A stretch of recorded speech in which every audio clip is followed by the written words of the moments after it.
Welcome back students. आज हम exercise 3.3 का क्वेश्चन नंबर 3 करने जा रहे हैं। अच्छा, इसमें हमें दो फंक्शंस गिवन है, ठीक है, और वो फंक्शन बेसिकली सम वेरिएबल के फॉर्म में है। यानी कि एक हमारे पास अगर हम देखें तो जी ऑफ एक्स है, ठीक है। अच्छा, फंक्शन एक हमने कंसिडर किया था, कल हमने बात की क्या, फ्रॉम ए टू बी। अच्छा, ये तो एक फॉर्मेट है फंक्शन का जब हम बात करते हैं बिटवीन टू सेट्स, ठीक है। अच्छा, function on the other hand जब हम उसे अलजेब्रा में इंट्रोड्यूस करवाते हैं या किसी इक्वेशन फॉर्म में या ग्राफिकल रिप्रेजेंटेशन में लेकर जाते हैं तो फंक्शन जो है वो कुछ इस तरह से भी लिखा जाता है। अच्छा, इसको एफ ऑफ एक्स भी लिखा जा सकता है इन टर्म ऑफ एक्स। कोई एक फंक्शन कंसिडर, ये तो जो टर्म लिखी हुई है ये हमें जो है वो इन टर्म ऑफ सेट्स है, ये हमारे पास इन टर्म ऑफ वेरिएबल और सम न्यूमेरिक वैल्यू, या जब हम उसको ग्राफिकल रिप्रेजेंटेशन में लेकर जाते हैं तब हमारे पास जो टर्म यूज होती है वो ये वाली आती है कि एक फंक्शन है ऑफ एक्स का, उसका रिजल्टेंट जो है वो क्या आ रहा है, हमें वाई मिल रहा है। यानी कि हर एक फंक्शन का कोई ना कोई रिजल्टेंट टर्म जो है वो निकलती ही निकलती है। अच्छा, यहाँ पे अब दो फंक्शन हमें गिवन है। एक जी ऑफ एक्स गिवन है जो कि 3x+2 है, और एक हमें एच ऑफ एक्स गिवन है जो x² + 1 है। इसे हम as a linear function consider करते हैं क्योंकि इसमें जो वेरिएबल है उसकी डिग्री 1 है। ये हमारे पास एक क्वाड्रेटिक फंक्शन है क्योंकि यहाँ पे जो हाईएस्ट पॉसिबल डिग्री या पावर है वो 2 है, ठीक है। अच्छा, ये तो दो फंक्शन हमें गिवन, हमने फाइंड आउट करने के लिए कहा गया है कि g of 0, g of -3 and g of 2/3। अच्छा, इसे जी ऑफ एक्स पढ़ा जाता है। ये टर्म जो ब्रैकेट के अंदर है वो 0 है, वो ये रिप्लेस करेगी इस एक्स को। मतलब क्या है कि जब एक्स की वैल्यू 0 से रिप्लेस की जाए तो फंक्शन की क्या रिजल्ट निकलेगा।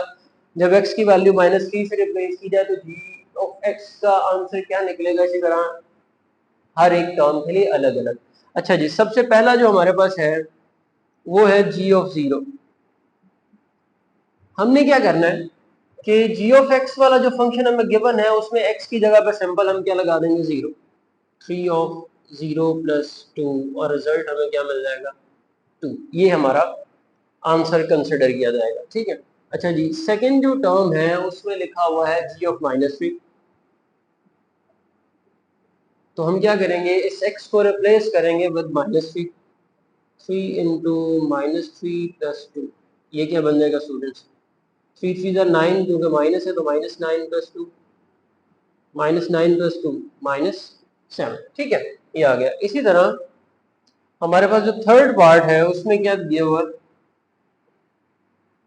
जी ऑफ 2/3। यानी कि जहां पे x है वहां पे हमें 2/3 अप्लाई करना है।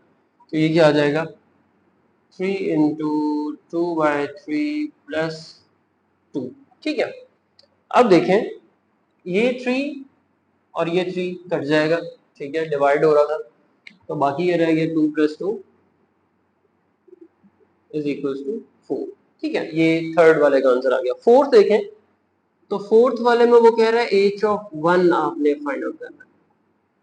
अब जहां पे x है वहां पे 1 आ जाएगा। अब ये जो पावर है ये उस नंबर की पावर बन जाएगी, यानी कि 1² + 1। अब 1² 1 ही होता है, तो एच ऑफ 1 जो है वो क्या आ जाएगा, 2 आ जाएगा, ठीक है।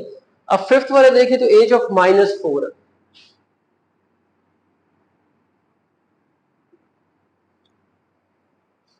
जहां जहां x है वहां पे -4 आ जाएगा। एच वाले उसमें -4² + 1, -4²। अब हमें पता है कि स्क्वायर चाहे पॉजिटिव नंबर का हो या नेगेटिव नंबर का हो, रिजल्टेंट उसका एक पॉजिटिव नंबर ही आता है। तो 4² 16 है, 16 + 1 क्या हो जाएगा स्टूडेंट्स, 17 हो जाएगा। सिक्स्थ वन क्या है हमारे पास, एच ऑफ -1/2, -1/2² + 1, 1 का स्क्वायर 1 हो जाएगा। अच्छा, अब स्क्वायर दोनों पे अप्लाई होगा, 1 पे भी और 2 पे भी, तो 1/4 + 1। एलसीएम स्टूडेंट ले लेंगे, 4 4 1 4, ये आ जाएगा 5/4, और इसे हम मिक्स फ्रैक्शन में लिखें तो ये लिख सकते हैं 1/4। ये स्टूडेंट्स हमारा क्वेश्चन नंबर 3 के कुछ आंसर थे। ये शॉर्ट क्वेश्चन पूछा जाता है या इन केस ऑफ एमसीक्यूज जो है वो हमें कोई एक फंक्शन दिया जा सकता है और हमें कहा जा सकता है कि इनमें से किसी एक की वैल्यू जो है वो आपने फाइंड आउट करनी है। ठीक है, अच्छा जी, क्वेश्चन नंबर 4 में ये चीजें यूज होनी है। ठीक है, थोड़ा सा डिफरेंट है लेकिन आसान है, तो ये हम अरेंज करके इस पे क्वेश्चन नंबर 4 करते हैं।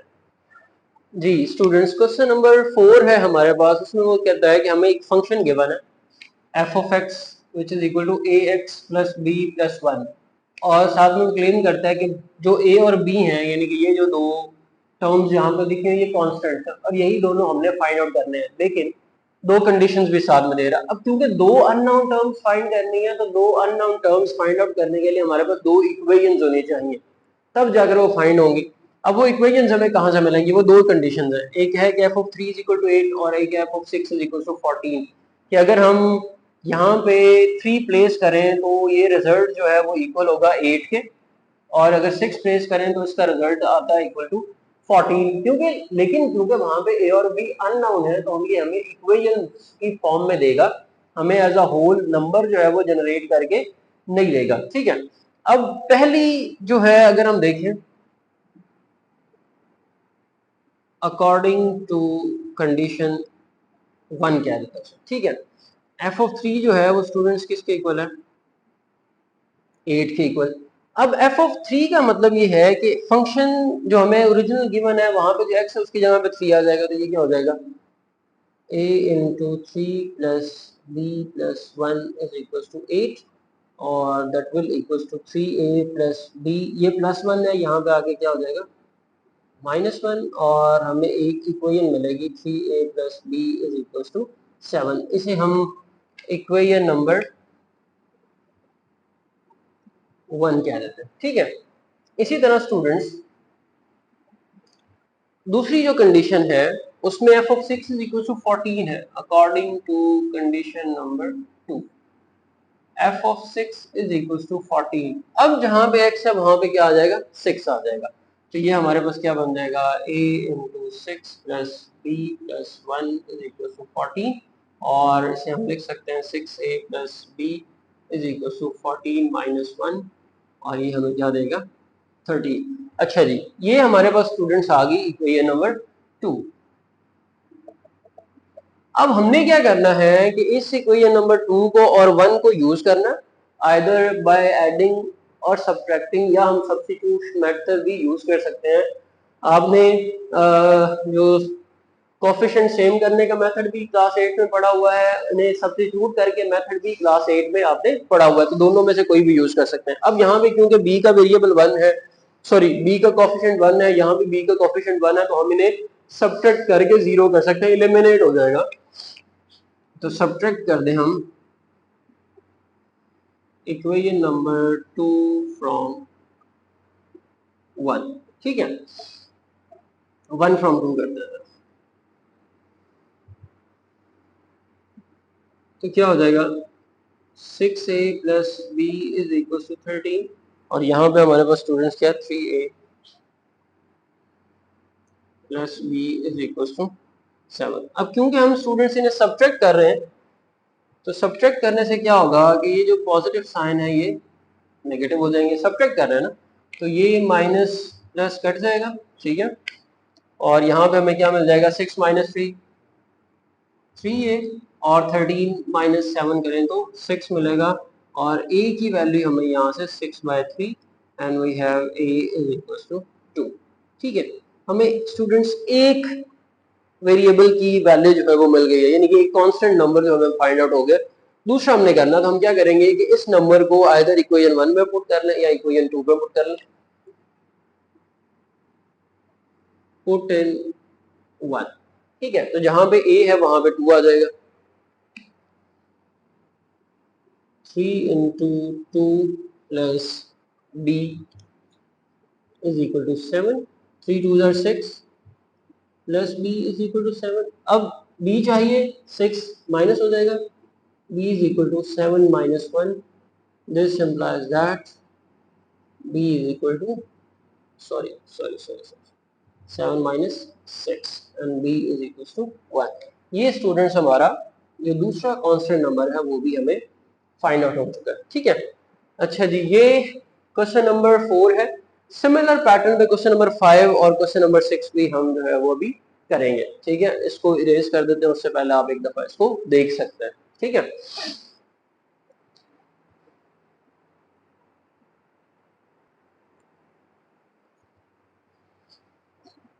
जी स्टूडेंट्स, क्वेश्चन नंबर 5 है। अच्छा, वेरी फेमिलियर क्वेश्चन। सिर्फ क्या हुआ है कि यहाँ पे 1 की जगह पे 5 आया है, f की जगह पे उन्होंने g इंट्रोड्यूस करवा दिया हुआ है और दोनों कंडीशन चेंज की हैं। यहाँ पे g ऑफ -1 इक्वल टू 0 कर दिया और यहाँ पे g ऑफ 2 इक्वल टू 10 कर दिया। बाकी सारा सोल्यूशन जो है वो सिमिलर होगा। ठीक है, तो बड़ा आसान क्वेश्चन होने वाला है। तो अगेन वही सारे स्टेप्स अकॉर्डिंग टू कंडीशन 1। ठीक है, क्या है जी, g of -1 is equal to 0। ठीक है, तो अगेन वही a into -1 plus b plus 5 is equal to 0। ठीक है, -a plus b plus 5 equal to 0। ठीक है, ये 5 इस साइड पे जाके माइनस हो जाएगा, -a plus b is equal to -5। ठीक है, ये स्टूडेंट्स आ गई equation number 1। Now for equation number 2 हम सेकंड कंडीशन को चूज करेंगे। वो क्या है जी, g of 2 is equal to 10। ठीक है, तो a of 2 plus b plus 5 is equal to 10। ठीक है, ये क्या हो जाएगा, 2a plus b is equal to 10 minus 5। 2a plus b is equal to 10 minus 5 करें तो क्या मिलेगा स्टूडेंट्स हमें, 5। ये आ गई आपके पास इक्वेशन नंबर 2। ठीक है, अब हम again students either we are going to add और सब्ट्रैक्ट। अब कोफिशिएंट देखें तो b का 1 है, यहाँ भी b का 1 है, तो हम इसे फर्स्ट टाइम पे एलिमिनेट कर सकते हैं बाय सब्ट्रैक्टिंग इक्वेशन 1 फ्रॉम 2। ठीक है, सब्ट्रैक्ट 1 फ्रॉम 2। ठीक है, तो ये क्या आ जाएगा स्टूडेंट्स, 2a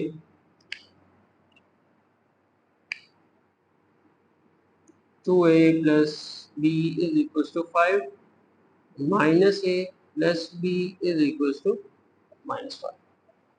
ठीक है, सब्ट्रैक्ट कर रहे हैं तो साइन चेंज हो जाएंगे, ये पॉजिटिव हो जाएगा, ये नेगेटिव हो जाएगा, ये पॉजिटिव हो जाएगा, ये कट जाएगा। 2a plus a 3a, 5 plus 5 10।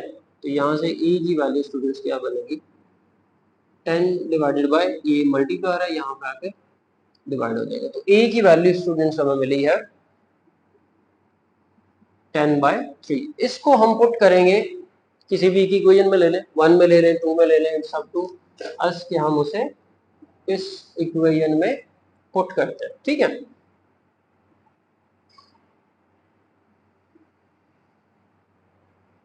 Ji, put in 1 minus 10/3 plus b is equal to 5 -5 है, सॉरी, ये यहाँ पे माइनस हो रहा है, यहाँ पे आगे प्लस हो जाएगा, b is equal to -5 plus 10/3। अच्छा, यहाँ पे सॉल्व कर लेते हैं स्टूडेंट्स, इसको जगह थोड़ी है, एलसीएम लेंगे।